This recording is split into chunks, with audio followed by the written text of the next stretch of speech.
सुट्टीच्या दिवशी विद्यार्थ्यांची खिचडी खाल्ली तरी कोणी, असा सवाल उपस्थित केला जात आहे. अमरावती महानगरपालिकेच्या 8 शाळांचा फ्रॉड उघड झाला आहे.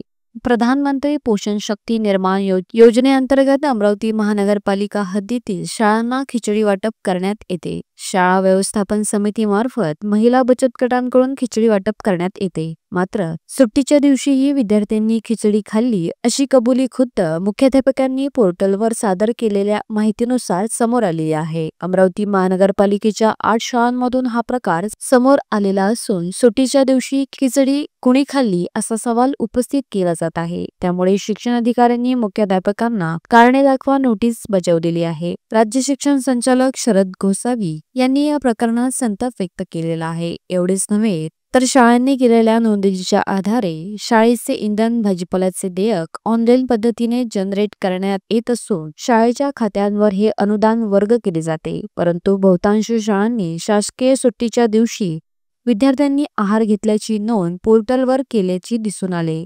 हे प्रकार उघडकीस आल्याने जिल्हा परिषद, मनपा शिक्षणाधिकाऱ्यांच्या अडचणी वाढलेल्या आहे. आर्थिक फसवणूक करणाऱ्या शाळेविरोधात कडक कारवाई करण्याचे आदेश देण्यात आलेले आहे.